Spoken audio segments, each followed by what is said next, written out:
Welcome back to our last episode of the year, Broncos. I'm Gavin Claiborne. And I'm Damariz Arevalo. The presidential election is finally over now. Was the result what you expected? Whether you're happy or sad about the results, we'll be doing this all over again in 4 years. There are many topics to cover in this week's episode, Election Edition. So, without further ado, let's catch you up on all things CBP news in today's segment of Poly Post Now. Starting out this week's headline recap. With a new president in office, CBP students share their opinion along with an in-person interview segment with a CBP political science professor. The Department of Theater and New Dance delivered a reenactment of 8 Minutes Left, bringing the themes of love, friendship, and regrets. Generation Z is ready to make their voices heard, and here's how its rising influence can impact our future. Cal Poly Pomona Skate Club hosted Battle of the BRICC, bringing a community of skaters with different majors to come together. The CBP community responds to the rebranding campaign during an ongoing budget crisis. For students experiencing mid-semester burnouts, we have 5 different spots for you to rest on campus. The 41st annual Hot Dog Caper was held in October to celebrate the start of a new school year. Gen Z and younger millennials have changed their drinking habits by drinking less after COVID-19. And lastly, ASI revealed their action plan for the 2024 to 2025 academic year. Even though it's already been a week since Election Day, for most of us, it's still fresh in our minds. Let's head over to Victoria now to give us all the latest news on what's been going on post-election. Thank you for the introduction, Gavin. As of November 6, 2024, AP News has called the presidential election and Donald Trump has been declared the president-elect. With this result, there are many thoughts and opinions. So let's head over to CPP reporter Billy Huang as he gauges the results and the thoughts and opinions of students on campus. What's up, Broncos? I'm CPP reporter Billy Huang. Now that the elections are finally over and Donald Trump has once again reclaimed the White House for his second term of presidency, let's go see what the students have to say about that. It was definitely a shock to me when I found out that Donald Trump won the election, because I personally was expecting Harris because of a lot of controversy behind Trump and all of his, him being a convicted felon. So I definitely found it surprising to me that he would take the election. But like people have been saying, he did have a very strong campaign effort, which I think did give him an edge in the election. I'm actually more surprised he was able to run again because of, with all his crimes or anything. Because there is documented proof of what he did, like the courts and everything. It was literally on the news, like, way before the election. So I'm honestly more surprised at that. It was very interesting seeing, because we're blue swing state. It was very interesting seeing, my social media feed, just everyone's opinions about it. Overall, I'm not really politically orientated, but if that's what everyone thought was the best option, I can't, constitute what I think is right. There are a lot of things I disagree with both, candidates, but at the end of the day, the Electoral College made their decision. I believe that it speaks to what the people wanted and what they got. And I believe it was a fair election and it got everything what people was asking for. Do you think he's going to do anything differently from his first term? Other than from the first term, I believe so. This time he now has the majority of the House, the Senate, the judges, and the presidency, so it'll probably be all swing to his favor. I feel like that this is going to be definitely a lot different this time because, I feel like during the times where he wasn't in office, he had time to at least think about what he wants to do. Yes, there might be some things that not everyone's going to agree with. There's a few things that I don't agree with, but, he had time to think about it. He had time to, to see okay, now I have a solid team with me.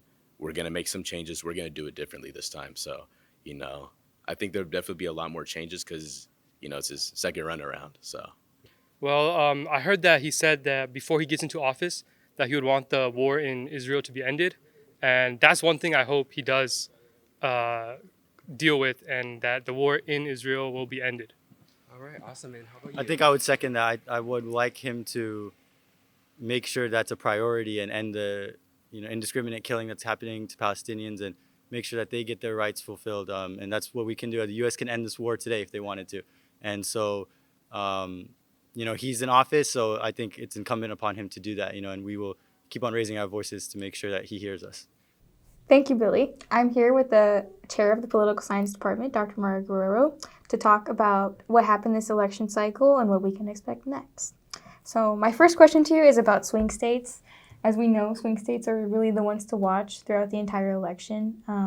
Why do you think so many swing states went to Donald Trump? And Why has the amount of swing states kind of like diminished over time? Yeah, so there's a couple of good questions in there. I think the first one about why the swing states were so close, it's really a matter of turnout. And presidential elections, who wins and who loses depends on who turns out to vote. So turnout, especially in the last 3 presidential elections, has looked pretty remarkably different. 2020, we saw an outpouring of voters come out, and that was in the wake of COVID. But 2024, it seems turnout has been depressed a bit, and that will contribute to whether the swing states are competitive or not.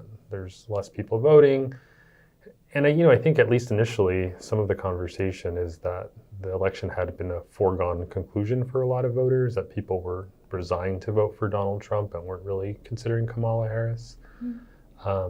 But more broadly, I think there's an overall trend of polarization in the United States. I want to touch on like something you said, which was that there was like less voter turnout this election than the last one. Why do you think that is? Yeah, that's a great question. I don't know. It seemed, like this might be part of the media atmosphere, but it seemed like there was a lot of attention on enthusiasm. And it might be characteristic of the fact that for the Democratic Party, that there was such an unusual event happening with Joe Biden stepping down after the first presidential debate. That seemed to focus a lot of attention on Kamala Harris, which was largely positive. And typically in a campaign, we have more than 3 months with the candidate. So there wasn't as much time to make missteps. But that shortened amount of time, paired with the fact that it was such an unusual event, it carried a lot of unproportional attention, which I think a lot of people mistook for enthusiasm or engagement. And that didn't end up bearing out, obviously. A lot of media outlets talk about the first 100 days, and I just want to know, what can we expect in the first 100 days of a second Trump presidency, and why are the first 100 days so important? Yeah, so in Trump's first 100 days, I expected it to go a lot differently than it did the first time. In a lot of ways, Trump was inexperienced. He didn't have any, direct Washington, D.C. Insider knowledge, but he's gone through it once. So he'll be quicker, he'll know the tricks in terms of appointments. But the other thing to consider is that this time he also has control of Congress, which wasn't true the first time. So part of the reason why 100 days is referred to often and seen as sort of like a benchmark for any presidential administration is that it's the honeymoon period. It's the time when you have the most ability to make significant movements. And a lot of that is about attention. A lot of that is, the public is still sort of focused on this new administration. But the other component of that is that you're still in relatively good shape with Congress because you haven't really started working together yet. Not at least in a significant way on policy or legislation, which often ends up in, disagreement. So in the first 100 days, I wouldn't be surprised to see some significant steps, particularly on things like immigration, which is like a major cornerstone of Trump's, rallies. What advice do you have to Cal Poly Pomona students who are feeling disheartened about the results, and how can they get involved in their communities to impact change? I think organizing in your community can take a lot of different kinds of forms. Volunteering, helping officially with organizations is important. A lot of organizations live and die by volunteers. Time is in a lot of ways more important than money, but that is really responsible for forming the bonds and connections that can support and see a community through especially tough times. I struggle sometimes with how much we recommend to students to participate in structures and systems that don't really benefit them, that haven't benefited them, that aren't designed for them, frankly. We're trying to fit into a system that wasn't even built for people like me, to be honest. So I didn't listen to her speech, but I read some parts of it. And, I struggle with like, how much do we continue to support, these parties? And I think these are good questions, but these are good questions to be addressed amongst the electorate, people who are aspiring to change things. And I don't know what the answer is, specifically if these systems are not working for us. but we need to develop some new ways of doing things because clearly things aren't working. So it's a good question, but it's a hard question, and I think part of that will kind of be born on the ground in terms of what we do. But I don't think the answer is to become more disillusioned and more disengaged. And if you're turning away from some of the most meaningful things that can really help people, help yourself, I think that's hard in terms of what our lives will be, specifically for young people. It's really hard to start a family. It's really hard to buy a home now, particularly in California. So if you're turning away, it's like, what are you turning away to? So I really don't think there's a choice but to participate, because otherwise it's like, what are we doing? Thank you for your time today. We really appreciate it. The Poly Post will continue to cover Donald Trump's second presidency as more news becomes available. This has been Victoria Mejicanos with the Poly Post. Back to the anchors in the studio. Last month, the Department of Theater and Youth Dance presented a reenactment of the play 8 Minutes Left, directed by theater lecturer Colin Campbell. This play follows the residents of Charlesville, New Jersey, as they plan their final moments on Earth with only 8 minutes left to live.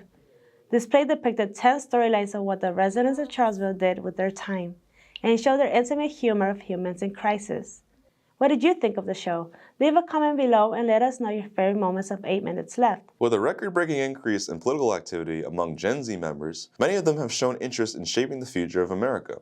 According to a survey from Gen Forward, 12% of adults between the ages of 18 and 26 years old believe economic growth is the most important issue facing our country, along with other leading issues affecting our daily lives. If you'd like to read more on Gen Zers' influences in politics, please check out our website. The presidential election was competitive, but so are the CPP skaters as they competed in this year's Battle of the BRICC, hosted by the CPP Skate Club. The battle was open to all skaters who are passionate about skating regardless of level or experience. Let's head over to reporter Raveena Rahman now for more insight.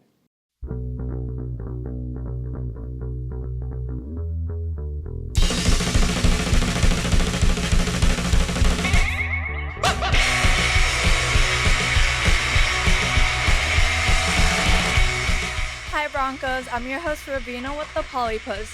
Today I am here with Cal Poly Pomona Skate Club, and they're hosting their highly anticipated semifinals and finals for the Battle at the BRICC. On October 16, Cal Poly Pomona Skate Club partnered with local skate shop called Pawn Shop Skate Pomona to host this event, and skaters are competing at today's Battle at the BRICC to see who comes out on top. The competition follows the format of a game called skate, which is similar to horse in basketball. One skater performs a trick and the other must replicate it. If they fail, they earn a letter, and the first skater to spell out skate is eliminated. Each contestant will receive a commemorative event t-shirt. As for first place, the winner will also take home a Pawn Shop skate deck. Both first and second place will receive additional merchandise sponsored by the Pawn Shop. So the inspiration behind organizing this event would be, I'd say just building a community around like something like I'm passionate about. Like it's like so different from my major, and it's just something fun to do. You know, like meet people, make connections, just overall have a creative outlet towards something that like we love to do. The event draws skaters from all skill levels, from beginners to seasoned skaters showing off their tricks. Among these skaters is finance, real estate, and law student Parker Berry, who impressed the crowd with a unique trick that helped him secure the win. Yeah, disco flip, the heel flip back sex change, that was also my game winner for the qualifiers. So good to know that I'm like the only person here who could do that trick. I think it's amazing that we have an actual skate club. It's nice to get all these incoming freshmen who already skate to kind of join us just to get our numbers up. But the skate club means a lot to me and everyone else here. The competition is fierce, but it's not just about the tricks.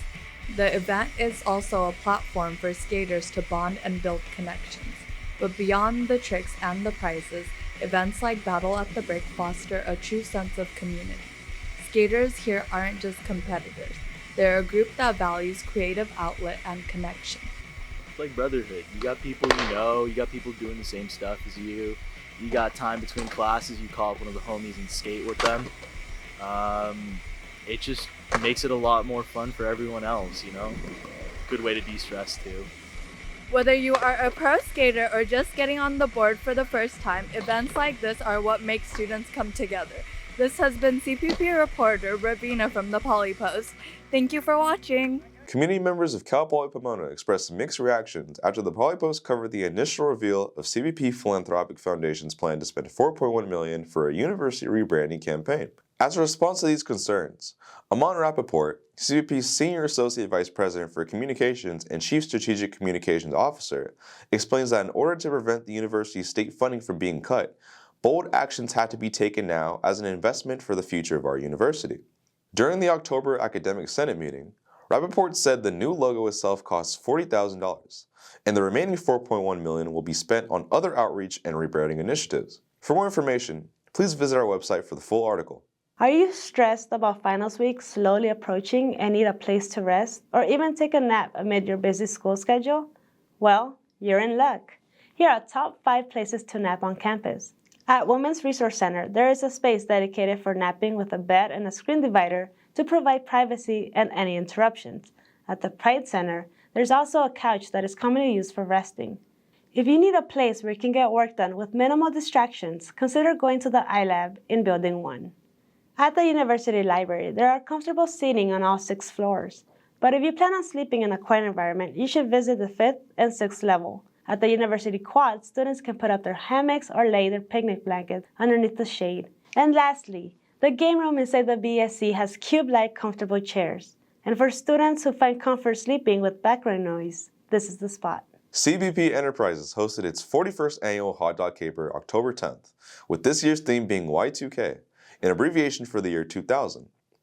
During the event, members of the CBP campus community enjoyed free food and entertainment for 2 hours, and the annual event served as a way for community members to bond and connect with one another. Let's throw the mic over now to reporter Alejandrina Avila to see more. Drinks, frozen treats, live music, and hot dogs, free for all students, faculty, and staff? You heard that right. Celebrating its 41st anniversary on October 10th, the annual Hot Dog Caper is once again back on campus to celebrate the start of a new school year with everyone in the community. What's up, Broncos? I'm CPP reporter Alejandrina Avila coming to you live for the 41st annual Hot Dog Caper. Come on, let's go see what it's all about.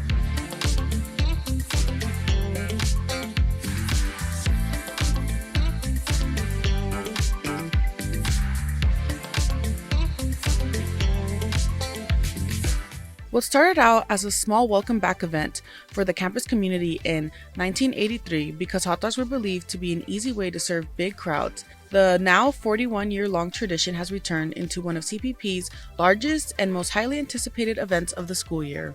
So Hot Dog Caper is CPPE, Cal Poly Pomona Enterprises' way to give back to the campus community. This is the 41st annual event that we've done. So for the past 41 years, we gathered together with all our campus partners. So it's not just enterprises, it's also ASI, it's athletics, it's the state side. So like facilities and management, they are really heavily contributing to this event also. So it's a way for a lot of different departments on campus to give back to our students and of course to our staff and our faculty as well. This year's Hot Dog Caper theme, Y2K, which is short for year 2000, centered around creating a nostalgic atmosphere that resembled the first decade of a new century. So this year we wanted to do things a little different and give it up to the students. So we actually hosted a poll where students could put in their ideas online. The most popular one was Y2K, and I think it's a throwback for a lot of college students that are now like college age. They were kids back then, so it is kind of a throwback theme already. So we took that, we ran with it, and then that's how our staff took the inspiration for the design and the color theme and all that good stuff. So it was all by the students. I also wanted to add that it's one of the events that, like I said before, that we partner with a lot of different departments on campus, like ASI, campus planning. We have over 300 volunteers that work the event, and they're not students, they're actually all staff and faculty. So even like faculty and staff know that this is a huge event and they really want to take part of it to give back to the community as well. So it's not just students that know that this event is so highly thought out of, it's also faculty and staff, and they want to be involved to give back. 300 of them take the time out of their busy work week to come serve hot dogs to the students. Volunteers are tasked with food preparation, sorting and passing out all of the food and drinks to the thousands of students on campus just getting off class. To ensure the event runs as smoothly as possible, they work in shifts and take turns to give back to the CPP community. Yeah, so they did everything in shifts. So my shift was from 12 to 12:30. There's a bunch of volunteers. I was reached out to by Human Resources. That's why we all have the matching shirts, like so we know what to do, who to report to. Volunteer booth over there. Whoop, whoop. They tell us where to go. So that's how I find out about it. I always read. I think it's like the newsletter that tells us what events are coming up because I like getting involved. I think it's like really fun actually. I'm all about community engagement, employee engagement, anything where you can bring people together. Always wonderful. So yes, do this every year. I think this is their 41st year doing that. Yep, 41st annual. So yeah, continue going. While the free food and drinks are without a doubt one of the main attractions at the Hot Dog Caper, the attendees are also met with a variety of live entertainment such as the DJ blasting throwback music, getting balloon animals as a souvenir to take home, and a chance to receive free merchandise from one of the many campus partners that have set their tables around the event. I think I've enjoyed everything for the most part, between the very nice volunteers who have been helping to give out the food, who were really kind, to even the music playing that has just been honestly just enjoyable, just sitting and being able to listen to cool music while eating. It fills up the campus a lot, and it's just super lively when it comes around. The vegan hot dogs.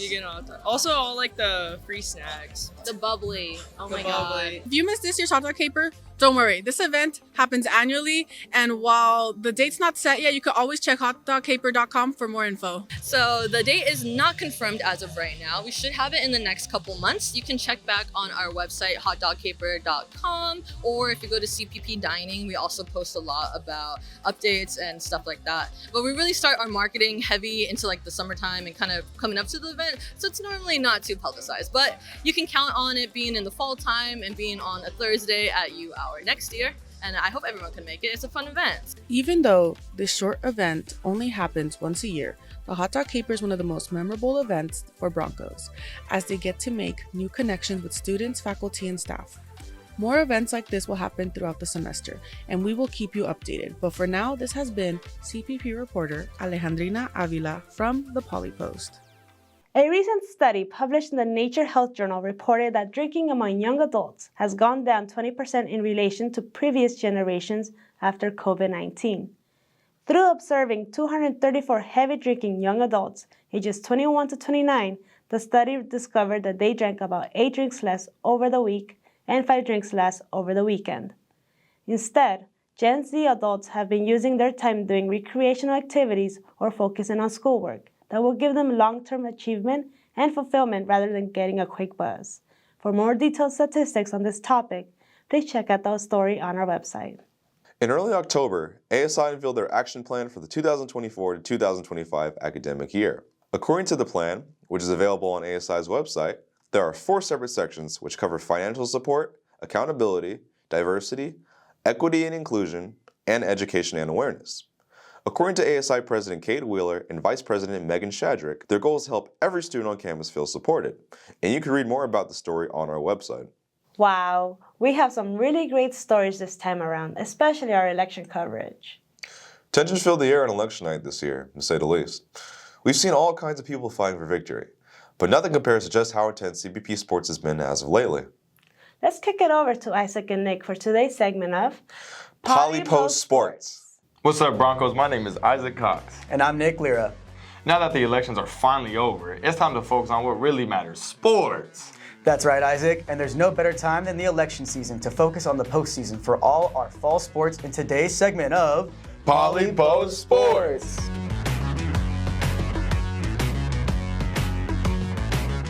Before we get into today's sports segment, we'd like to take a moment to recognize the Los Angeles Dodgers, who absolutely dominated the Yankees in the World Series.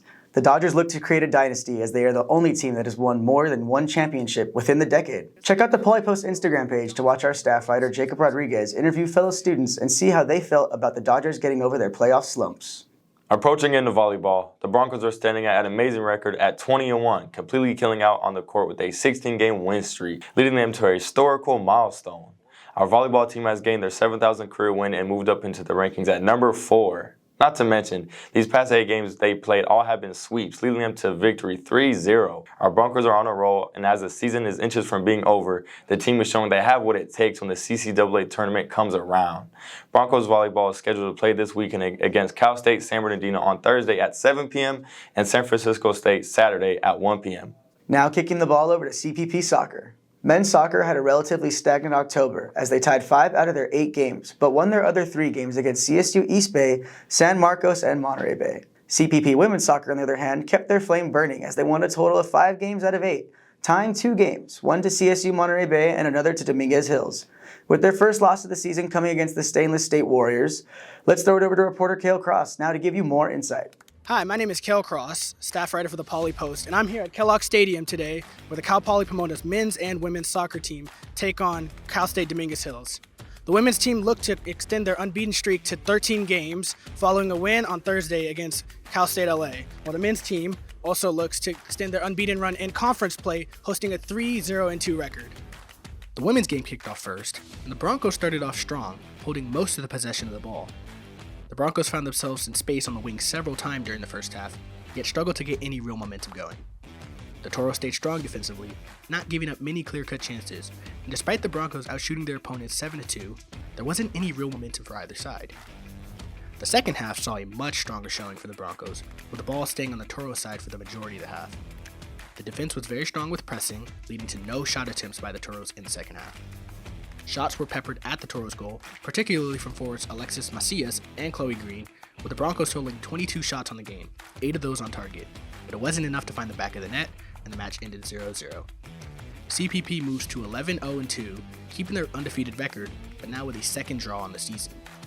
Yeah, we worked on a couple different things that were able to kind of try to pull them apart and find space between the lines because we knew they were going to sit a little bit deeper and limit the vertical space we can get into and get behind teams, which is where we get really dangerous. So the girls, I thought, did a great job of using that space between the lines to create opportunities.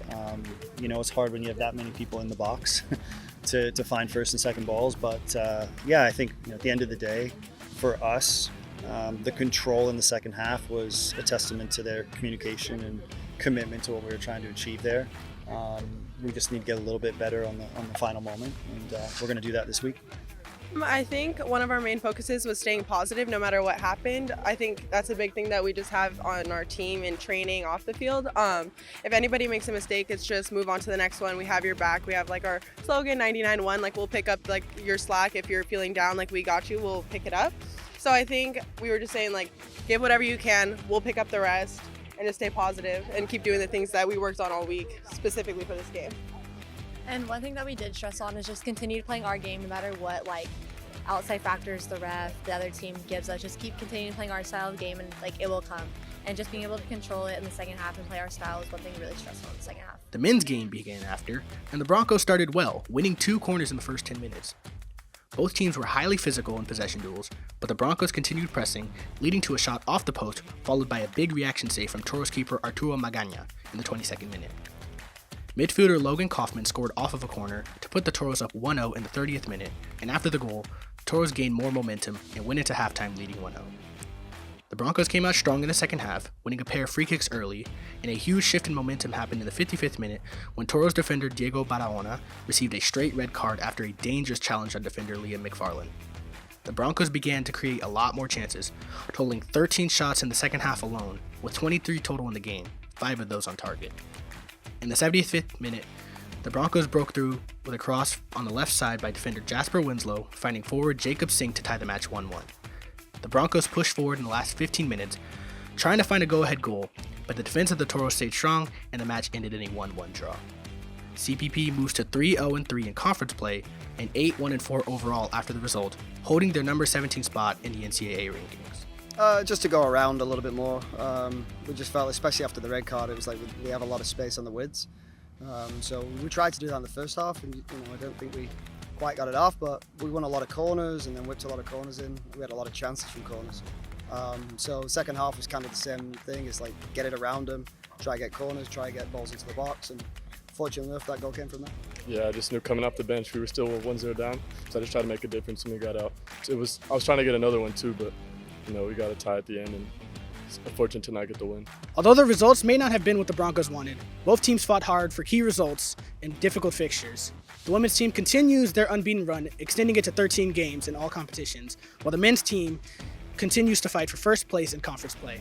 Both teams look to bounce back with a victory versus Chico State next match. Pacing down the track to our men's and women's cross-country teams, the men's team had an intense October, placing second in the DBU Old Glory Gallop and second in the CCAA Championship, where 4 Broncos finished in the top 15, with senior Leandro Kendray leading the Broncos in the 8K, finishing the race in 24 minutes and 27 seconds. The women's cross-country team was also running their tails off, placing second of 46 teams at the DBU Old Glory Gallop, fourth at the Pomona Pitzer Invite, as well as placing third in the CCAA Championship, where Vivian Martinez finished her 6K in 21 minutes and 50 seconds. Both teams have since competed in the NCAA West Regional on November 9th and are now preparing for the selection of the NCAA Championship November 23rd in Sacramento. So make sure to check out our website for more updates. Calling out to all Broncos who are interested in rock climbing. Did you know you can do that right here at the CPP BRICC Center? Sign up from the ASI CPP app using your Bronco ID so you can get started on climbing today. And make sure to check out our latest story on reporters trying rock climbing for the first time on our YouTube channel. And share your climbing experience in the comment section below. Now hold your horses, Broncos. We're not finished yet. It's nice to have volleyball, soccer, and cross country playing in their season right now. But ladies and gentlemen, basketball is back. On November 8th, our men's and women's basketball teams start off the season against Azusa Pacific. And you can look forward to their home opener game against the Biola Eagles on November 16th at 3 p.m. In awareness of Tua Tagovailoa's latest concussion, we like to remind all Bronco athletes to take precautions and understand the seriousness of head traumas. Tagovailoa has since returned to the field, fully recovered, thankfully. But with that being said, Broncos, head trauma is no laughing matter, and taking the right steps and precautions will be beneficial for your long-term health. So make sure you stay safe out there. That'll do it for us here today, Broncos. We wish all the sports teams good luck as they hit the postseason. And if you want to tune into any of the postseason games, make sure you go to BroncoAthletics.com to enjoy stream matches on the Flow Sports Network. But for now, we hope you enjoyed the sports segment today as much as I enjoyed the thrill of the election. I'm Isaac Cox, signing off. And I'm Nick Lira. We'll see you all in the next segment of Poly Post Sports.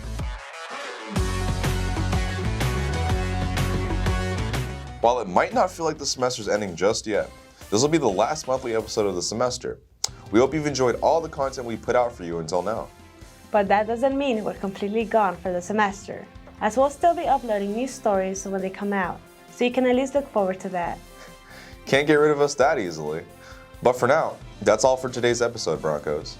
Tune in again next semester with us here at Polypost Now. And don't forget to subscribe to our YouTube channel so you can be notified when the latest episode comes out. And check out our website at thepolypost.com for more leading news content. But for now, this has been Damariz Arevalo. And I'm Gavin Claiborne. Have a great rest of your semester, Broncos.